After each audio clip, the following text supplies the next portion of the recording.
Jay-Z, you're just like Diddy. I can't stand your arrogant, condescending attitude. Nicki posted a video of you wearing a pink wig, and I retweeted it. Nothing more. You deserved it. Everyone knows about our feud. It's been going on for over 20 years. I've seen all your manipulation in the industry, from power struggles to cultural control. In 2015, when Tidal launched, Nicki helped you build it from nobody to a successful platform, and you immediately pocketed her $7.9 million in royalties. Lil Wayne was qualified for the Super Bowl, but you kicked him out of personal grudges. How is that any different from Diddy forcing his artists to sign unfair contracts? Just because Nicki didn't align with him, he resorts to this kind of suppression. You're truly despicable. What's even more interesting is that right after I showed him and his father's photo in the documentary Sean Combs: A Reckoning, you immediately had your lawyer send me a warning letter saying I overstepped my bounds. When you wrote the lyrics to exonerate Diddy back then, why didn't you think about today? You say the film is malicious slander, but why don't you dare sue me for defamation? Because all the evidence I have is true. I haven't finished reporting the witnesses in my documentary, and I haven't released all the Tidal profit sharing documents. If you know what's good for you, pay back what you owe Nicki with interest. Don't wait until I make Jay-Z Reckoning 2, by which time even Beyonce's PR team won't be. It goes, let's get it straight. Nobody's afraid of 50 Cent. I want everyone to be clear. No one's scared of 50 Cent. At that point, his safe presentation, even the glasses, what the glasses represent? Intelligence, right? A nerd, maybe? What are some of the things that come along with you being a nerd? Like, don't hit a guy with fly. He's not identifying with the transition and difference and the perception of Jay-Z. Now he's really safe, and people feel comfortable with him because they know he's not going to do anything inappropriate or try not to. Meanwhile, when he's saying he's not afraid of 50 Cent, why would you have to make that clear when no one's ever asked me if I'm afraid? The moment 50 Cent dropped the news about his documentary, the internet snapped to attention because everybody already knew this wasn't going to be some soft, polished walk down memory lane. This project dives straight into the stuff people whispered about for years, but never said too loud, especially when it comes to Diddy and Jay-Z. The documentary doesn't rush things either. It takes its time peeling back layers, showing how these larger-than-life figures built empires while certain stories stayed buried deep under the surface. Old footage starts popping up, clips most fans never saw, moments that feel awkward now like you're watching history glitch in real time. Close, even though Jay's lawyer came out and said they not. Because Jay-Z and Puff was given an assignment, and that was to destroy East Coast rap. And what I mean by that, and I know people gonna be like, yo, Gene is out of his mind and everything like that. Check this out, brother, is that New York rappers was getting 800 to 1.2 million, some larger than that, and sign with labels back then. And they was getting a lot of money to make albums and records. When they had guys down south that these labels was paying $250,000, $300,000 on record deals, and these guys was bringing back platinum albums and everything like that. So what they had to do was, they had to keep New York rappers down. That's one reason, other than the Irv Gotti that 50 was going through and the poison they was putting in about 50, he had to go elsewhere to California, or with Jay and not with Dre and Eminem to get a deal. They did not want East Coast rappers to get big. They were suppressing all new artists that was coming out of New York. Jay and Diddy was doing that. That's why when I heard your story, because I knew this for a long time, but when I heard Dame Dash that Jay wouldn't sign off on nothing, Jay wouldn't do this and Jay would that, because he couldn't let a Cameron blow up. He couldn't let an East Coast rapper like Beanie Siegel blow up. Because him and Diddy was giving that deal, we gotta keep these East Coast rappers down. Because down south rappers, Cash Money, No Limit, Ludacris and them, they was taking little money and bringing back more money and making more money for them.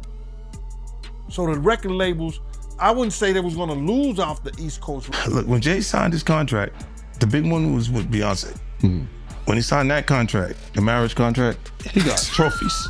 Now those fucking trophies, trophies came rolling in, buddy. He started getting Grammys left and right, man. I mean, look, if you look at his career, This guy.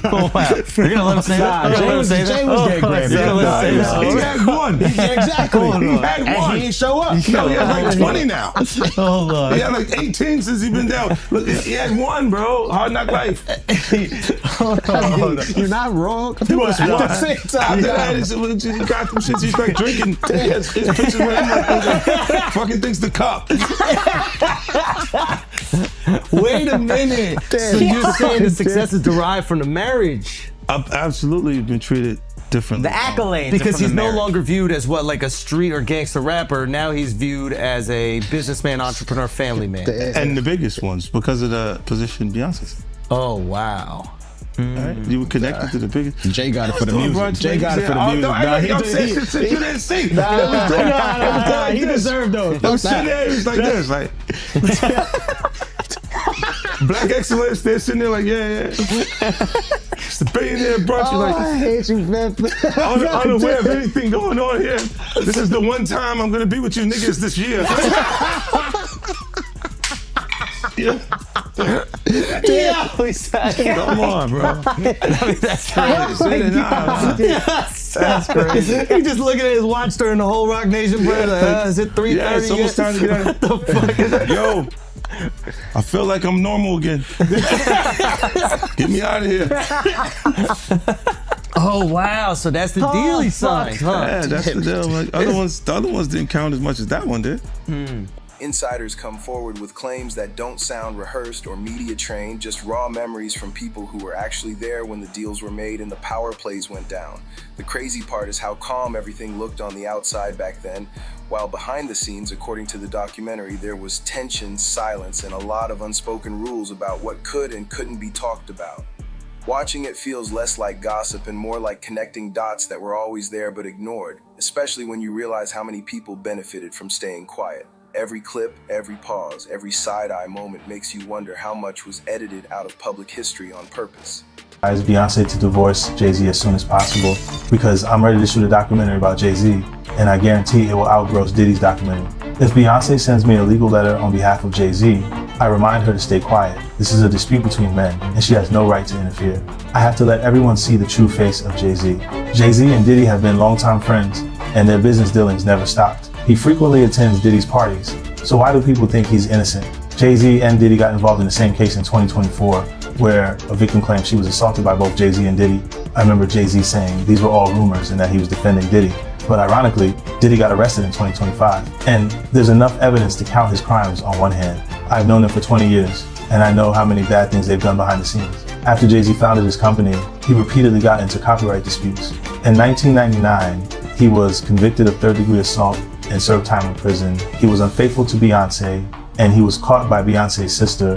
I think everyone has seen the footage of him getting beaten up in the elevator. I've already gathered the evidence, and I'm going to give Jay-Z Before I forget this, we talked about Jay. Proximity to Diddy. You don't think he knew anything? He's seemingly around Diddy a lot. That was a real suburb question. I know, right? Proximity. And the proximity. Proximity. That's the SAT hit parade word. I had to learn that. Do you think he fucking knew all of the shit that was going on? Yeah, that was like a... I don't want to incriminate myself. I know, but the way he said it... Like I said, no matter how you answer that shit, you snitching. That was a nice kind of question. You asked the question like a fan. hey, I grew up with white people, but one thing I know is how to get a black guy in trouble. But it's a great question. Yo, just give him the Happy Meal before you ask him to snitch, bro. He said, damn, it wasn't even drinking.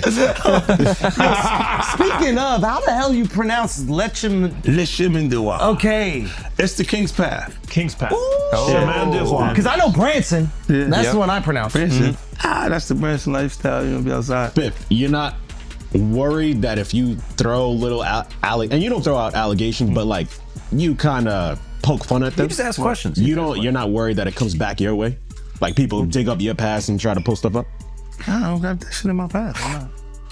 Everybody got a little bit. Look, like, I took. Not that it's real enough. I took a pill, but it was for me to perform better. For her to remember, buddy. I didn't fucking give her a drink so she forget what the fuck happened. What the fuck is going on here, bro?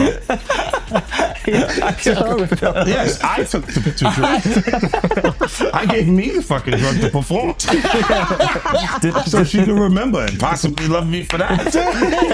Did it work? What the fuck? Yo, bro, look, I'm doing pretty good. Like, doing pretty good. You know what I mean? Like, but I'm just saying, this is the opposite of normal shit that we're talking about, bro. That is why. Well, I don't know why it's so hard for people So just for to people to acknowledge feel weird like shit is you weird. would have something or you would have reserved energy. And 50 isn't yelling or forcing a narrative. He lets the material breathe, almost daring viewers to draw their own conclusions. That's what makes it hit harder, because it doesn't feel fake or exaggerated. It feels like someone finally unlocked a door that was never meant to be opened. As the documentary moves deeper, the tone shifts from curiosity to straight discomfort, because now you're not just watching stories, you're watching power at work. It raises questions about why certain moments disappeared, why some footage never aired, and why so many industry voices suddenly went quiet when these names came up. There's a heavy focus on image control, how public personas were carefully shaped over decades, while anything that didn't fit the brand was quietly erased. Viewers start noticing patterns, the same faces always winning, the same people protected, and the same silence whenever controversy knocked too close to the throne. What really stands out is how the industry itself becomes a character in the story, this massive machine that rewards loyalty and punishes anyone who steps out of line. Do you need anything? None of the people that have vocalized that another man, and to me, again, that whole conversation has been feminine. But if you're gonna say some like that, you should have actually done something to help the problem. But I never got the call from Ray saying, do you need anything? And anyone else that I've ever given, paid a bill, paid their rent, paid their college, any dollar, not one person, and I don't want them to, because they know I'm all right. But not one person has called and said, yo, could I send you something to help?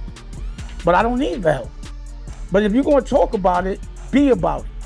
But to me, that's just a jab when you tell and promote a false narrative and say that I'm in such a bad place that another dude should help me, and that my tail's in between my legs, to the extent, because of a lawsuit, that I would actually take that money.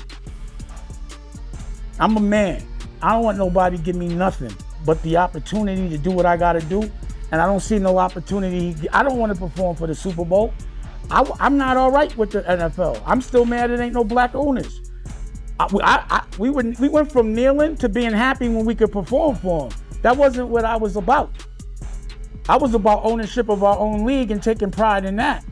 I'm not a court jester for everybody else to get good ratings. I know what we're being used for, and I'm not cool with that. So it's a big deal is to jump on a stage for a bunch of white owners? No, that's embarrassing to me. It's a spectacle. They're laughing at us. Like being tatted on the back by another culture is not how I judge my success. Only person that has the audacity to pat me on my back is my family. And they better, I'd be like, you better chill out. I don't want no pats on the back. I don't play that. I'm not in the patty pat club. On no level. I feel you. But speaking of the NFL, I know right now Nicki Minaj, she calling out Jay, and I know Colin Kaepernick's wife, she called out Jay, saying that, Jay did her husband wrong. But I don't know, I don't know the backstory behind that, man. But I know it's going, viral right now on social media. But I do want to ask you, how do you feel about the NFL right now, in general? It's funny. She's cool with my wife, Rocky. I think that he was doing it too. This is people that are looking on the separation between their hardships or their the things that they got going on that would be issues, and what a celebrity's issues would be. Wait, what does that mean? They think all celebrities are doing the same thing. Yeah. Right, and when you see, if I wasn't saying anything, guess what? You could safely say that a person on the outskirts that is not involved in hip hop culture could think that everybody in hip hop culture is with that shit. So by you, you're good, bro. You're fucking good. Yeah. He's protecting hip hop. Yeah. If you don't speak out and make them the weirdos, then they're gonna think everybody's Every like single that. person is like that involved in hip hop culture. Makes you think, did Jay do it? Shut up. He's in trouble. We live in New York, bro. No. We live here. No, free Jay-Z. I'm just saying. I'm just Shout out Mufasa. We all gonna go and support. You are crazy. That was the craziest thing. I literally. What's bro, the lady at Rock Nation? I gotta send her that. You don't feel like that happened the same day, bro. What's the day came out the day before, the next day? I was eating Raisin Bran. Okay, I'm eating Raisin Bran. I got my daughter in my arm. I'm scrolling, right? I see somebody screenshot your shit. Is Jay and the whole family at the Mufasa fair? And then the comment is 50 said, Jay said, they said I the 13-year-old. Let's go watch Mufasa. Everybody get dressed. We're going to see Mufasa right now. I just think it was a good look, like angling yourself as a family man. Yes. But they had to go to the premiere, that bro. was planned already. I'm They had to go to the premiere. And I realized that later, but I'm just saying to you, I haven't seen him in a long time. That's all I'm saying. When I hadn't seen him in a long time, and then I heard this shit, and then I looked and I saw Mufasa, I said, whoa. That's all that fucking happened, bro. You think this is at my phone? This is my phone. This is happening at real time. I'm going, yo. He said, yo. You just gotta say everyone gets these jokes, bro. That's what you gotta say. Yeah, no. Rappers, listen, comedians are the new rappers, bro. That's why the do thing. people come to my page, bro? That's true. I know what I'm saying. You know what they said? That is true. Well, you don't think you're gonna happen next? Yeah, that's what they said to me, buddy. Well, you're next, buddy. You're fucking, you're laughing at this. The documentary doesn't accuse outright, but it strongly suggests that success in hip-hop wasn't just about talent. It was about knowing when to talk and when to stay silent. Fans are left replaying scenes, screenshots spreading online, people debating every frame like it's a crime board full of red strings. And the longer the industry avoids responding, the louder the questions get. This isn't just about two icons anymore. It's about how power moves, how narratives get protected, and how history can be rewritten if enough money and influence are involved. By the time the first half ends, one thing is clear. This documentary isn't meant to destroy anyone outright. It's meant to make people uncomfortable enough to finally ask questions they avoided for years. As the documentary keeps unfolding, the focus shifts from shock value to straight pressure because now the spotlight isn't just on moments, it's on systems. What starts to feel heavy is how the industry itself seems trained to protect certain figures at all costs, while uncomfortable details quietly vanish from the record. Because you don't got nothing. I don't have it. All right. There's no girls gonna come out. Why you sound skeptical? Because I think there are some women that are like. No, I think there's some women that are like. This guy's supposed to be from Queens, bro. Let me cook. Fucked up experience. You take him off the corner one time. No. What I'm saying is I know a couple of exes that fucking throw me under the bus. You should let him have the corner. None of this would have happened if you let him have the corner. Would have been fine. You know there's some like opportunists they'll just throw out the fucking. But that's what I'm saying. You had to have something. Look, if you already interacted with the person, right, and you hadn't had a bad experience, it would take more for them to say some of the shit that you see these people say. Right, like you go, what made you do? What made you? Even when things we part ways, and because a lot of times when we interact with people, they're not just having fun for tonight. They think we're bleeding into this hardcore relationship that may not materialize. Right. So I see what you're saying, where they can look and go, well, look, you met the girl in 2003, you hung out with her, you had a good time after the show with 30 girls there. You just went and y'all hung out, right? And y'all just part ways, right? So there's no negative things between it, but she can look up at the TV now and you've been a success since then. Feel like that's my life. I was supposed to be there and be upset with you and say something. But will it have any merit to it? If I gotta keep that it real, woman hasn't been you ain't always have the most amicable breakups. Do you remember where I think it's your baby moms, where it's like she was kind of speaking out, and then all of a sudden the house just got burnt down. Yeah, but you know it happens. Left eye. See, She burned the house down. this nigga is crazy. That's what I was saying. No, my God, he goes, wow. So I know how you feel about me now. No. He's going. He's great. So Who's the fan? He saw me right the match. I want my block back. He go, look, I have faith in our just justice. I'm a I civilian believe now. there will be consequences connected to those behaviors and actions that this brother is talking about. Oh my goodness, man. Why is that a part of his thought process today while we're here having a good time? That's a good ass point. Look, you do have people that really, look, when you break up with them, they don't care about you anymore. Yeah. So they'll say things and you go, yeah, but it doesn't hold merit. It doesn't have any real. Yeah, of course. After all these years, That's and like- you don't see nothing. Yeah, like the girl that's just upset with you. She's just angry with you. She got Yeah. and you go. I thought the smartest thing Jay said in the statement was, if you really believe this happened, then press criminal charges. He said, pull up. But I don't think that was. Tell me. Okay, look. Because of the statute of limitation, there is. There is no criminal. So it's a. So making a it's statement pump is to fake. make people feel like. But apparently, if she's under 18, didn't you say it still could be criminal? He knows he's fed. He used to be a cop. So you turned him into a cop. He used to sell drugs and then he became a police officer. Did you know that? You say, wait. How to rob. He listened to that song. Glorified security. But you know what he would do? When they would arrest G-Unit guys, he would be like, yes. And he was in the court. Guilty. Every time. Bitch. I was actually the cool one. I'll give you the extra fucking cheese sandwiches and shit like that. I'll be looking out. Take care of the family. Yeah. Hey, you know, I don't know, man. I think what's the name?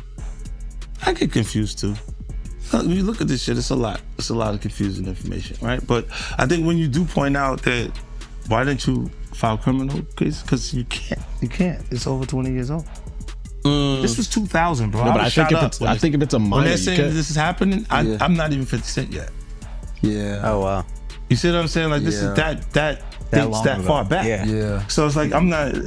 It didn't even take place at that point. So I'm like, The film shows how silence isn't accidental. It's organized, rewarded, and passed down like an unspoken rule. People who were around during key moments describe an atmosphere where asking the wrong question could stall a career overnight.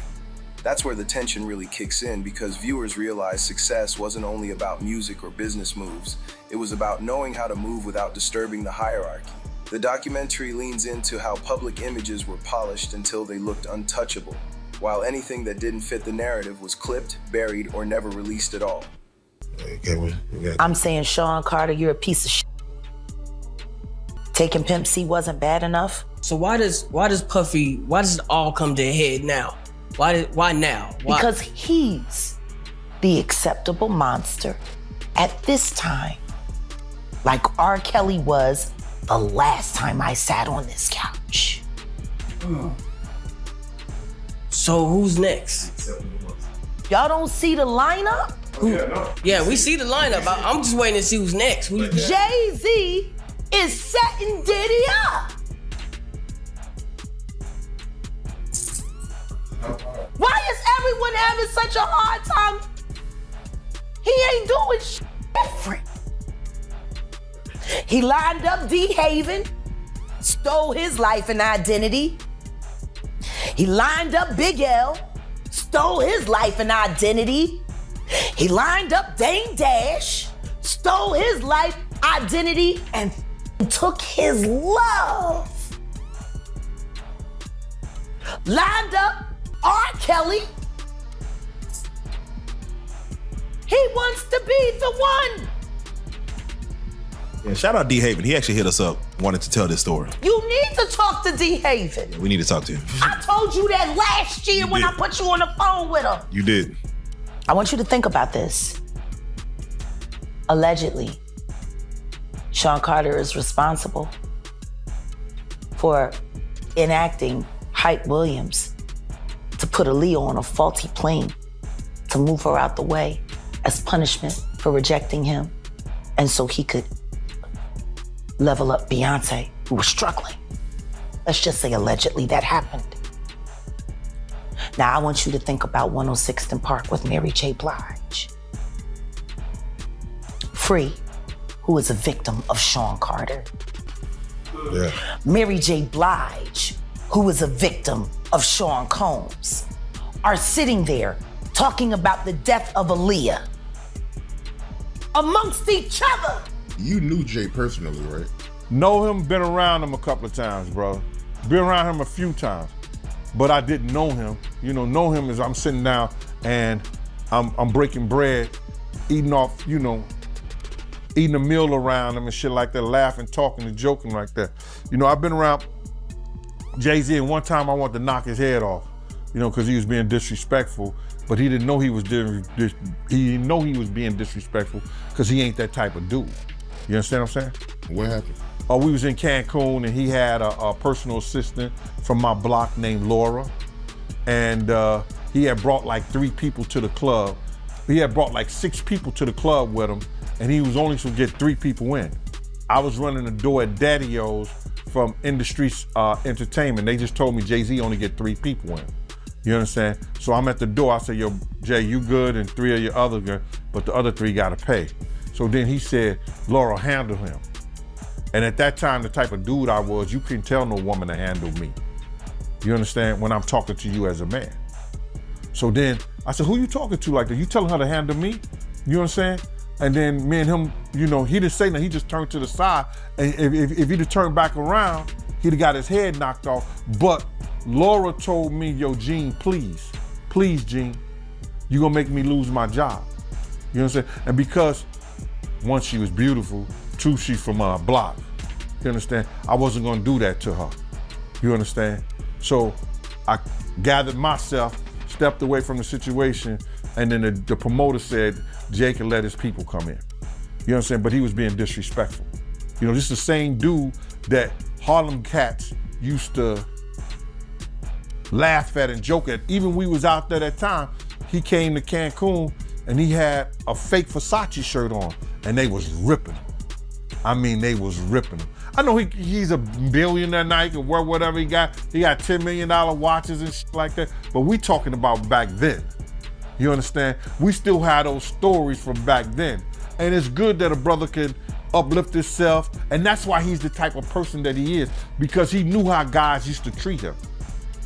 That's why you could see him trying to sun people based on somebody who gets in that type of situation. You understand? This dude had the same cream deli silk shirt that I had. Now cream deli cream shirts were fake printed Versace shirts. They were nice. You pay $45 for them, but you can't wear that around Harlem cats. You understand what I'm saying? Not if you in the rap industry. At that time, they used to have diamond testers. You understand? They'll roll up on the cat, and if your diamond don't beat, you understand? They'll talk about you. Snatch your chain off or whatever like that. So he had the fake cream deli cream shirt on, and they was roasting him. I think I seen him in a black t-shirt from that point on in Cancun the whole time he was there. Yo, let me just tell you something. When dudes from Harlem got something on you, bro, and they joking you, they at it. They gonna stop and until somebody with some power or somebody with some money say, yo, get that dude a break. Give him a break. So Dame probably used to let him get him in a little bit, but then when Dame was like, yo, my man, let my man live. Let him live. They probably back up off of him and stuff like that. But they was joking, they was talking and stuff like that. And cause you just don't do that. You don't come to no major event with nothing fake or phony on. Not at all.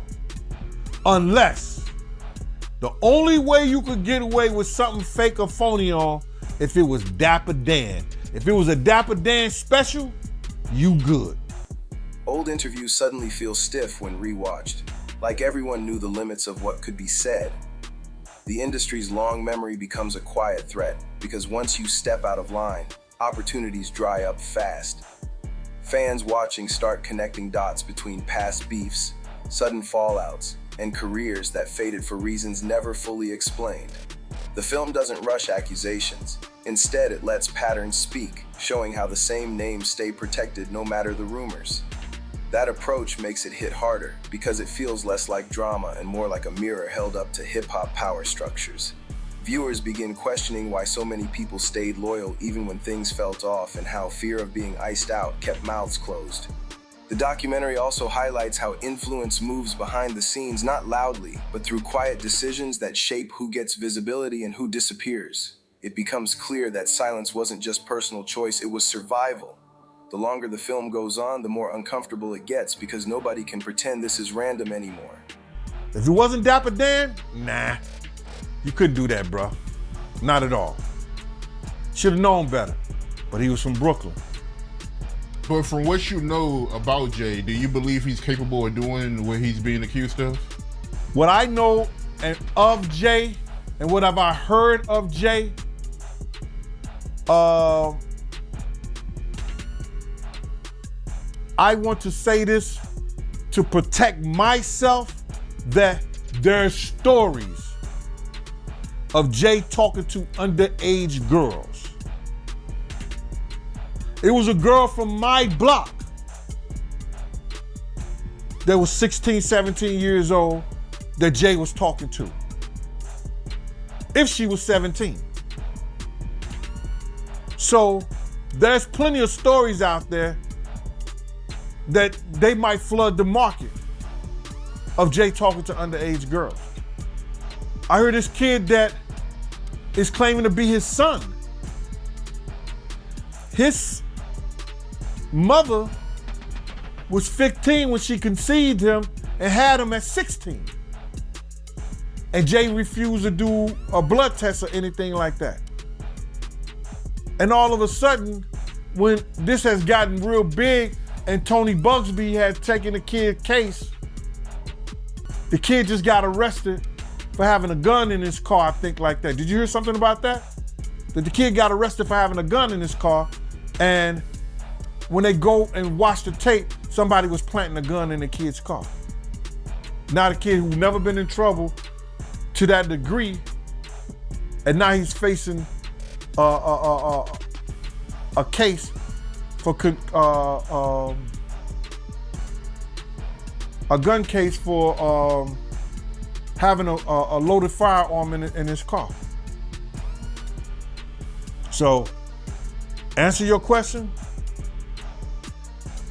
there's plenty of stories. Ain't Beyonce one of those stories? Isn't Foxy Brown one of those? Fans online start breaking down timelines, lyrics, and interviews with fresh eyes, noticing contradictions that were ignored for years.